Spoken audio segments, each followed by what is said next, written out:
மற்ற ஆப் மாதிரி இல்லாம தட்சால் ட்ரிப் சிட்டியை தவிர தமிழகம் முழுவதும் எல்லா டவுன்லயும் இருக்கு. லோக்கல்ல மட்டும் இல்லாம ரெண்டல், அவுட் ஸ்டேஷன் ட்ரிப் டியூட்டின்னு எல்லா டவுனுக்கும் போகலாம். கீழே டிஸ்கிரிப்ஷன்ல இருக்க லிங்கை கிளிக் பண்ணி தட்சால் ட்ரிப்பை டவுன்லோட் பண்ணி. காற்றில் கூட ஊழல் செய்கிற ஒரே கட்சி திமுக மட்டும்தான் என எதிர்க்கட்சி தலைவர் எடப்பாடி பழனிசாமி விமர்சனம் செய்துள்ளார்.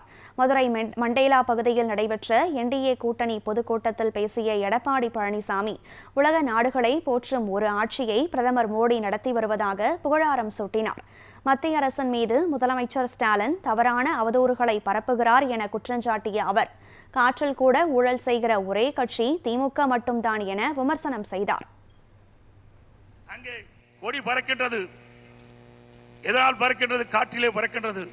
காற்றுக்கு கண்ணுக்கு தெரிகிறதா? தெரியாது. அந்த காற்றில் கூட ஊழல் செய்கிற ஒரே கட்சி திமுக கட்சி. 2G செக்டர் ஊழல் 1,74,000 கோடி ஊழல் செய்த கட்சி திராவிட முன்னேற்ற கழக கட்சி. மத்தியிலே அமைச்சர் கிடைத்தாலும் அதையும் அங்கேயும் ஊழல் செய்த ஒரே கட்சி திராவிட முன்னேற்ற கழக கட்சி. இன்றைக்கு விஞ்ஞான முறைப்படி ஊழல் செய்கின்ற கட்சி என்று சொன்னால் அது திராவிட முன்னேற்ற கழகம். இன்றைக்கு சர்க்காரிய கமிஷன் தெளிவுபடுத்தது. அதில் கொடுக்க அறிக்கையிலே பார்க்கின்ற பொழுது விஞ்ஞான முறைப்படி ஊழல் செய்கின்ற அரசு திராவிட முன்னேற்ற கழக அரசு. கூட்டத்தில் பேசிய பாஜக மாநில தலைவர் நயினார் நாகேந்திரன் புத்தகம் இருக்க வேண்டிய மாணவர்கள் கையில் கஞ்சா இருப்பதாக கவலை தெரிவித்தார். திமுக ஆட்சியில் பெண்கள் பாதுகாப்பு கேள்விக்குறியாகி உள்ளதாகவும் குற்றம் சாட்டினார். வரும் தேர்தல் தர்மத்திற்கும் அதர்மத்திற்கும் இடையேயான தேர்தல் எனவும் அவர் குறிப்பிட்டார்.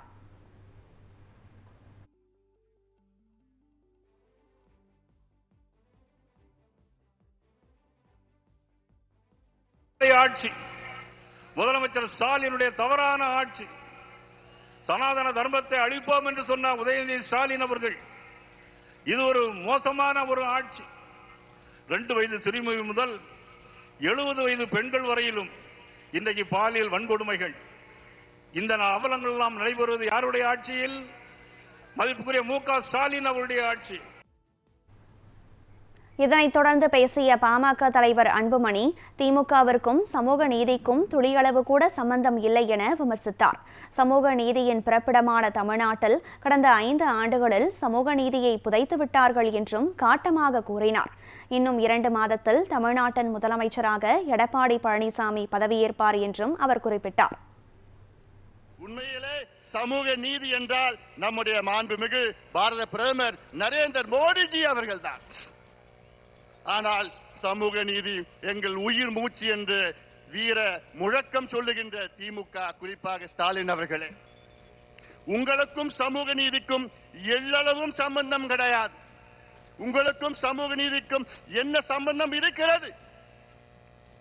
இன்னும் சொல்ல போனால் இந்தியாவிலே, சுதந்திர இந்தியாவிலே முதல் முறையாக ஒரு மாநிலத்தில் சாதிவாரி கணக்கெடுப்பு நடத்தி தரவுகளை வெளியிட்டு அதற்கு ஏற்ப சமூக திட்டங்களை வழங்கி இடஒதுக்கீடை உயர்த்தியது பிஜேபி ஆளுகின்ற மாநிலம் பீகார்.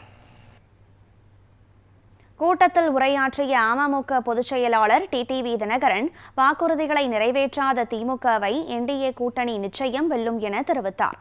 மதுரையை மீட்டெடுத்த கடுங்கோன் பாண்டியன் போன்று நம் பிரதமர் நம்முடன் இருக்கிறார் என்றும் தெரிவித்தார். மதுரை தேசத்தை மீட்டெடுத்த ஒரு மாபெரும் வீரர் கடுங்கோன் பாண்டியன். அந்த கடுங்கோன் பாண்டியனாக நமது பாரத பிரதமர் அவர்கள் இங்கே நம்மோடு அமர்ந்திருக்கின்றார். அன்றைக்கு கடுங்கோன் பாண்டியன் அவர்களுக்கு பல்வேறு தளபதிகளும் போர் வீரர்களும் அவரோடு சேர்ந்து போரிட்டு மதுரை மீட்டார்கள். அதுபோல இன்றைக்கு தமிழ்நாட்டிலே ஒரு இருண்ட ஆட்சியை, ஒரு மக்கள் விரும்பாத ஆட்சியை, எங்கும் கொலை, எங்கும் ஊழல், எதிலும் ஊழல் என்று தமிழ்நாட்டிலே சட்டம் ஒழுங்கு இருக்கிறதா என்று அனைவரும் பயந்து கொண்டிருக்கின்ற ஒரு ஆட்சியை, கொலை கொள்ளை, 2 வயது பெண் குழந்தையிலிருந்து வயது முதிர்ந்த மூதாட்டி வரை இன்றைக்கு பாதுகாப்பு இல்லாத ஒரு ஆட்சியை வீழ்த்துவதற்காக 1500 ஆண்டுகளுக்கு முன்பு மீண்டும் இங்கே சரித்திரம் திரும்பி இருக்கிறது என்பதை இந்த நேரத்திலே நிறைவு கூற கடமைப்பட்டிருக்கின்றேன்.